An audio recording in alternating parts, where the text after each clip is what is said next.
Alors, comment m'est venue l'idée d'intégrer des plantes vivantes dans mes toiles? L'idée m'est venue du travail du botaniste Patrick Blanc. Il y a 10 ans, il nous a présenté, en tant que chercheur, des travaux de murs végétaux qu'on a vu concrètement s'installer à Paris, à travers le quai Branly, hein.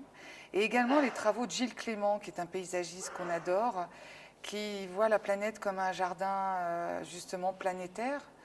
Il nous dit, les petites graines, elles n'ont pas de frontières, elles passent d'un pays à un autre. Et je me suis dit que le jardin pouvait dégager une poésie incroyable. J'ai travaillé avec un paysagiste qui m'a fourni des châssis très grands et j'ai fait un fond en peinture abstraite et j'ai rajouté à cela des plantes vivantes. Voilà, des succulentes notamment, qui par définition sont des plantes qui rayonnent en énergie positive. Je conçois des jardins à partager déjà, c'est-à-dire des jardins en permaculture, collaboratifs. Je crée des jardins avec les habitants, donc ça a commencé à Paris. Et je m'intéresse surtout aux délaissés. Les délaissés, c'est un peu symbolique pour moi. C'est les lieux dans Paris et autour de Paris où il n'y a plus de vie. Et mon intervention est importante puisqu'elle consiste à redonner vie à ces lieux.